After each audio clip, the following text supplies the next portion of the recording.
The only way a vampire can come into your abode is by invitation only, and Ubisoft back in 2007, I'm sure they probably had the best of intentions. Legitimately, not the way that they tried to spin it in today's day and age, but they were out there thinking, you know what, those guys that are out there, banging away on keyboards, actually developing, right, doing quality research to figure out what exactly would be great going into our new upcoming IP, the original Assassin's Creed. Figuring out how many more Tom Clancy spin-offs you can possibly make, or what we can properly do to build on with the Prince of Persia IP. And yeah, so of course, we're gonna need sandwich makers and coffee fetchers, so of course they had the best of intentions for their company in mind, and not but 7 years later, when they started putting out content that was derivative off of previous successes, and then even by that time, all of their promises were outstripping their delivery, because by the time that came around, you already had that legendary Watch Dogs announced trailer that ended up being several steps below what you actually ended up getting at the end of the day. But hey, as long as Ubisoft was paving the way for the game development studios to hire based on gender, the best decisions are always made with a diverse group of minds, not necessarily a talented or passionate one. Exactly, as long as we have enough boxes ticked, that's all that matters. Fast forward to today when you realize that Ubisoft is nearly dead. Again, this photo proves Grums's point. Companies that go out of their way to have all women photos are just doing it for virtue points. Illegal hiring quotas don't make you a better studio. They just put meritocracy as the last priority. As it becomes increasingly difficult to find the skin color, gender, sexual orientation you seek to slot into your company en masse, when you hire for superficial qualities rather than excellence, you're gonna have a bad time. Excellence can be found across the spectrum of diversity, but you can't force it.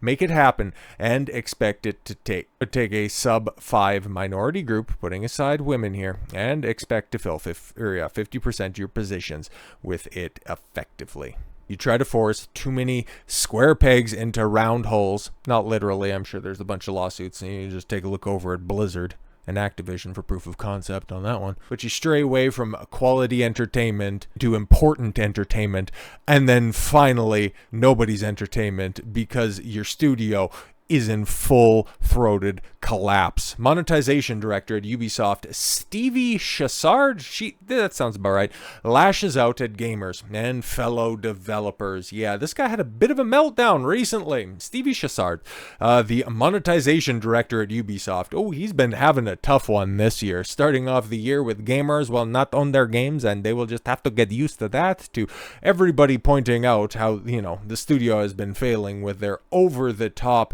deluxe gold editions, or just simply sign up for Ubisoft's stupid subscription service for $17 a month, and then they hope that you forget about it so that you just continue to pay for a shite game in perpetuity. He's been the wizard behind the scenes pulling the strings on that one. Yeah, you could imagine why he's getting a little frayed at the edges.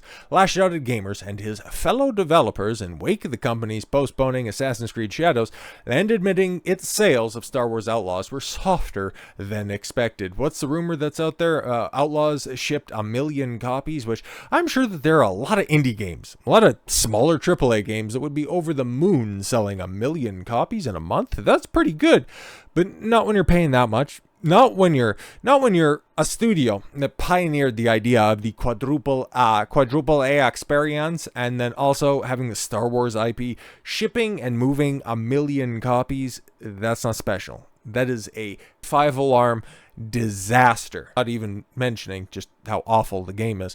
Ubisoft announced via a press release that it was downgrading its expected yearly net bookings to 1.95 billion euros, and that it would have around a break-even non-IFRS operating income and free cash flow. It was also shared that it had softer than expected launch for Outlaws, and that its initial sales proved softer than expected. The company also delayed Shadows to February of 2025. Could be longer than that, but that's at least how far they push it off right now, to provide additional time to further polish the title, narratively and gameplay-wise. We'll see what happens. About a week after this press release, Chassard took to LinkedIn of all places, okay, where he lashed out at gamers and his fellow developers, celebrating the demise of Ubisoft.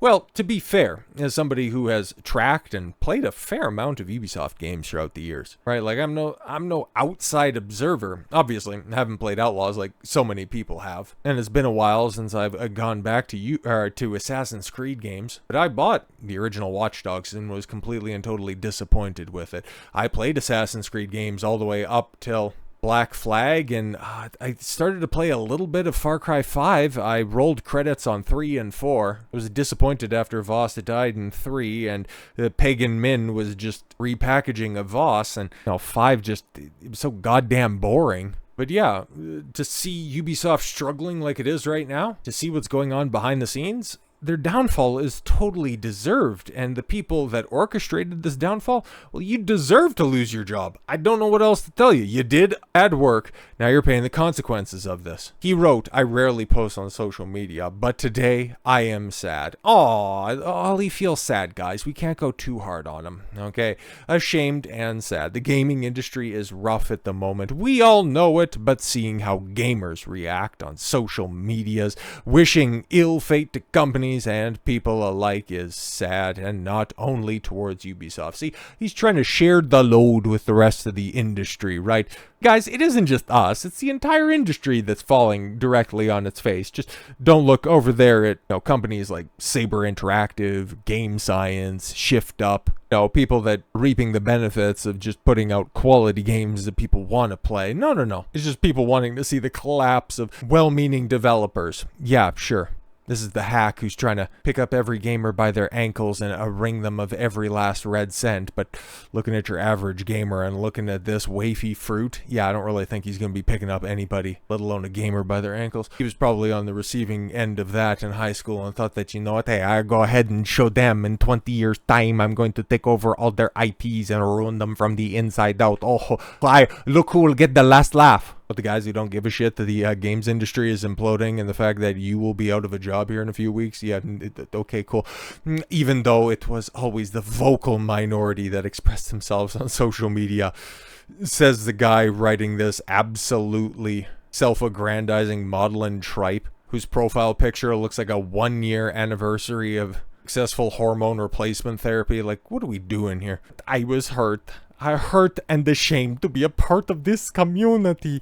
What is even more revolting is coming on LinkedIn and seeing the same comments from people within the industry. Well, that should tell you something right there, because I don't have a LinkedIn. I'm not even all that well versed at how the profile operates. All I know is that it's kind of a place where you post your resume and you have kind of a living work history. I think that's what it's used for, but I don't know why it would be used as a, electronic diary for somebody on Ubisoft chopping block. Like, okay, because outside of just its woke narratives and janky gameplay, the monetization is right up there with reasons that people kind of hate Ubisoft. So if you're in charge of that, you're probably the most likely head of any of those departments to get yeeted. So weird that you would go ahead and post something like this, okay?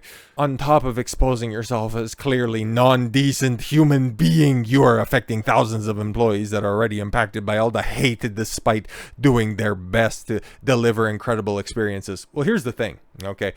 I'll take it face value right here, because I wouldn't want to make you cry. If this is the best that they're offering, if everybody who worked on Star Wars Outlaws put out their best, you don't deserve to be in the industry. That shit sucked. Go back, work on your craft, and then get back in once you have the ability to just make a competent game. How can you wish a company to fail simply because they do not cater to you, or that the product does not please you is beyond me. Yeah, you're out there saying that this game isn't made for you, and then people take you at your word, and then when nobody buys your product because you're trying to make it for the modern audience that doesn't exist, and you lash out at the people that you say it wasn't made for, make that one make sense. We're all in the same boat. Please, please, please stop spreading hate. We should all uplift each other, even though, gamers have been derided as a less than human, actually, in fact, non-decent human beings, your words, not mine, for over a decade and thought of as subhuman for even longer than that.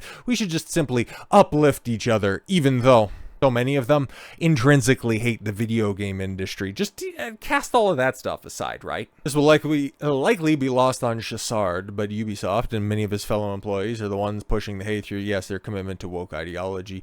Ubisoft CEO Yves Guillemot claiming that the aforementioned press release, I want to reaffirm that we are an entertainment-first company creating games for the broadest possible audience, and our goal is to not push a specific agenda. Yeah, no, that's not the case. We remain committed to creating games for fans and the players that everyone can enjoy. The company's website to make it clear how dedicated the agenda of the wokeism it is. Yeah, exactly. Ubisoft is an incredibly ideologically driven company, and there's a reason that they're on the absolute skids right now. And yeah, there's other news, very pertinent news in the realms of Ubisoft, and as quickly developing as that is, well, we'll talk about that tomorrow, because this specific meltdown really does let you know that any hope for the future of Ubisoft, oh yeah, it's definitely lost, because they are so out of touch with reality. They deserve their downfall. So we'll talk more about them in the near future, but as it stands right now, I thank you all very much for the gift of your time. I've been Don Consuelo. I want you to follow your gut and get after it. Take care, everyone.